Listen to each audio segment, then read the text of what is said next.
Oh, well, that's a lot darker than what I wanted.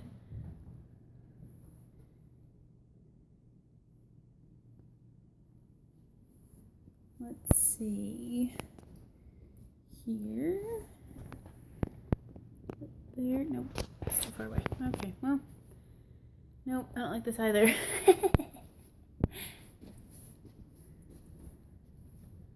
No, this will just have to work. Hello, everyone. It's Thanksgiving, and I wanted to give a Thanksgiving video. I have done maybe one of these in the past.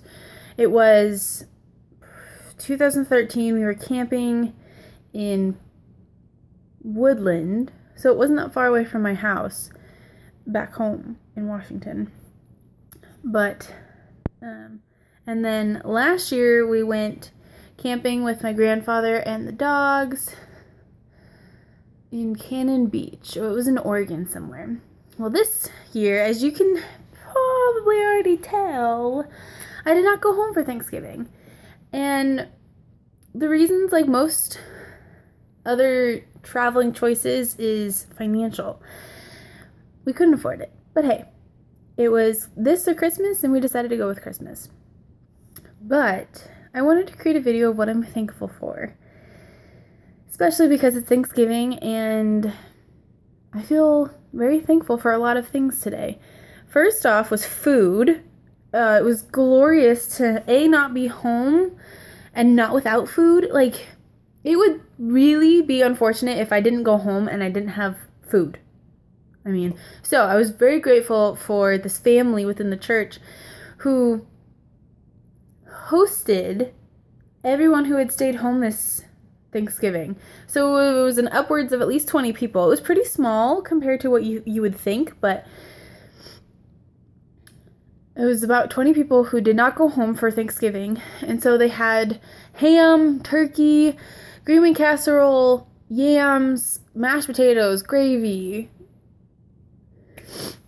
There was cranberry sauce, there was rolls, and then the desserts were delicious. There was coffee, there was tea, there was just, and sparkling cider, which I was really happy about because I didn't know if it was just a family thing that apple or sparkling cider was what people did during Thanksgiving, but I know my family and I do it, so I was very grateful for that.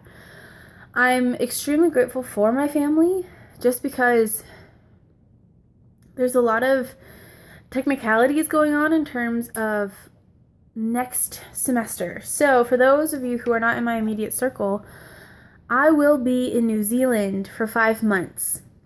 And my plan is to be more inept at my vlogs because clearly I haven't been doing a very good job this semester, but there's a good reason for that. A, I've been trying to get ready to go to New Zealand, which has been a pain in the butt as is. B, this semester is probably the hardest semester I've had thus far in school.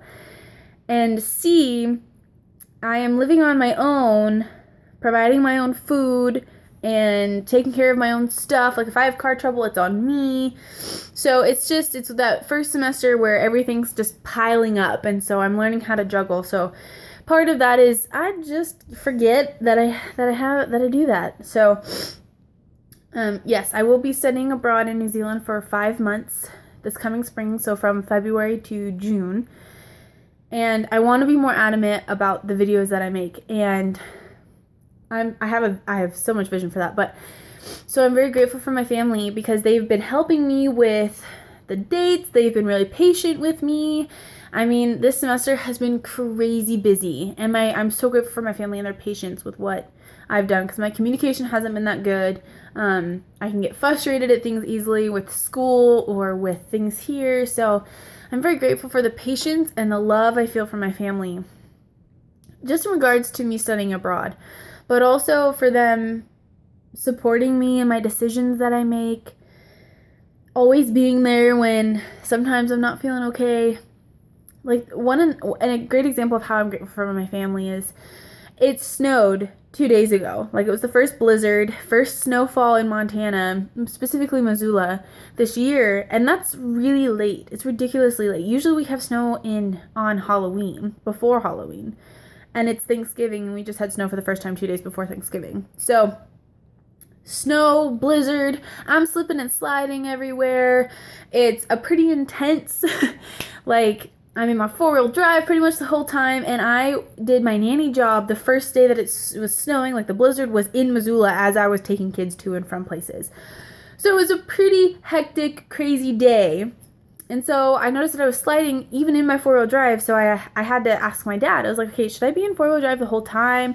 Is it possible that my tires are too worn out? Like, what's going on? And he just gave me some great advice of, like, if you put on a brand new pair of shoes and you walk out on ice, are you going to slip? Like, it's not the shoes. It's your driving. It's your technique. It's how you're walking. Like, other people are going to be slipping and sliding too, so it's just learning how to drive in the snow. And this is the first year that I really am driving in the snow. So the last 2 years I was in the dorms. I was on campus all the time, and I didn't really have to drive anywhere. This, I have to drive everywhere from my house, and my house is in a place where it's kind of difficult. Like, where I normally park is up this hill, on this little crevice thing. Well, people are having troubles just getting up the road that goes to the driveway that I normally park in. So I am very grateful for having a garage that I can park in. So I'm parking in the downstairs garage. I'm very grateful for that. I'm grateful for snow shovel. I'm grateful for the ability to do that. I am beyond grateful for my roommates.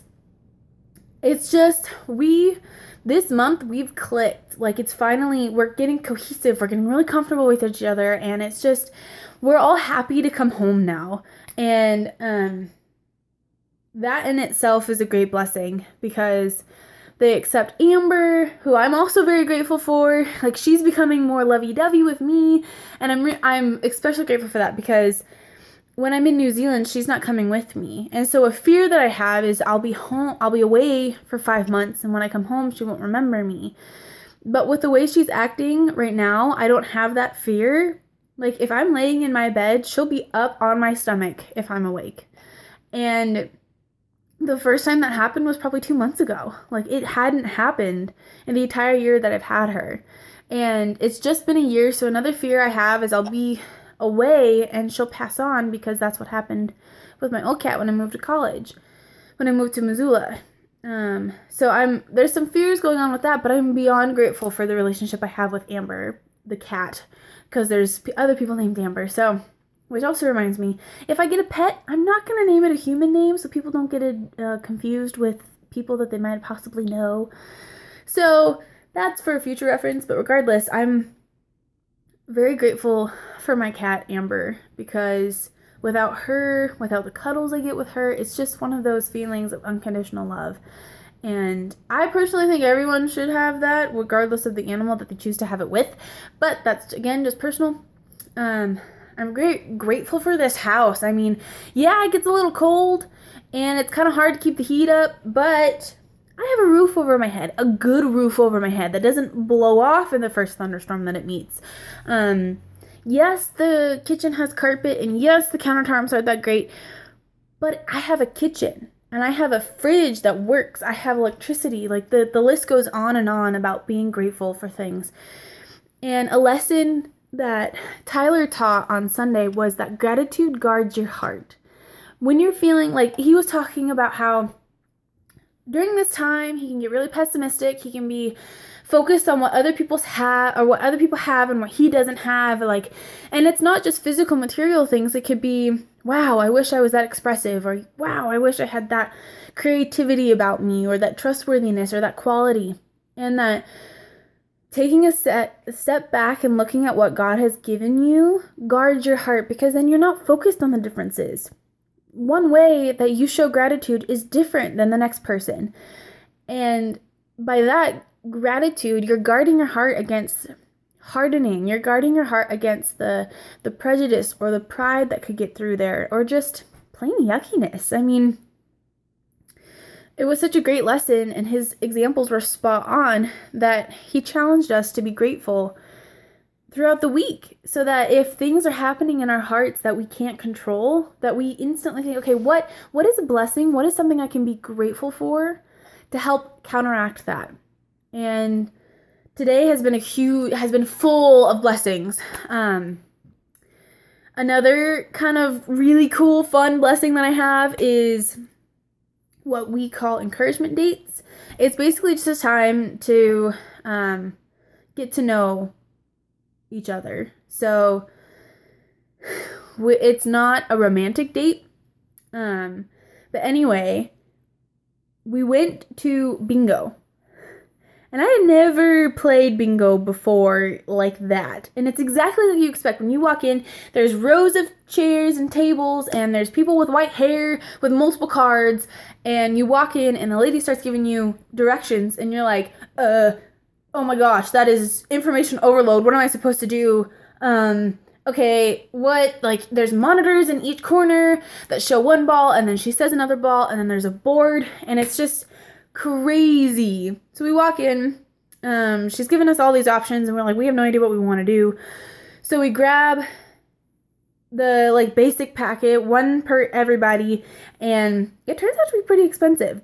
But throughout the course, we finally get ready to play, and the first practice round is already in session, so we're trying to catch up. It doesn't work. Someone else gets bingo. Well, we had 2 other practice rounds that we paid for, and then a packet of 6 cards of bingo to play. And we were expecting to be there about an hour and a half, thinking it would be done, because it started at 6, we leave at 7:30. Well, later we find out that it usually lasts till 9:30 at night. 3.5 hours of bingo.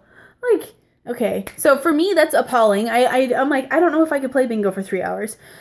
Anyway, so we get to the second round of the practice, and I'm getting into it. I'm super excited. I'm kind of apprehensive, a little jumpy, and my dopper, I'm too zealous with my dopper, so it bled into one of my squares, and so I thought I had a bingo when I didn't. And so I'm yelling bingo, and what they do is they say possible. So the person comes over, grabs your bingo, tells the announcer the number, because they have the supercomputer of all the bingo cards that are on the floor, and the serial number shows if it's a good bingo or not, because the computer knows. And mine's clearly not a good bingo, but everybody in the room saw what number I needed, which was 7.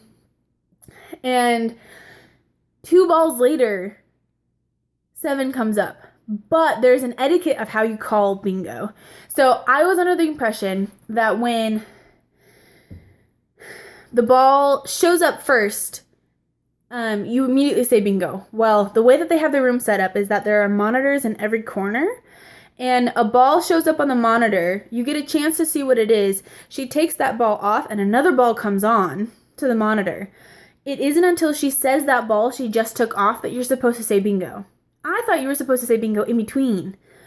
Well, so I did that wrong the first time, and then everybody knew the number I needed to get. So when 7 came up, everyone, including the operator, the announcer, looked at me and was like, now you say bingo.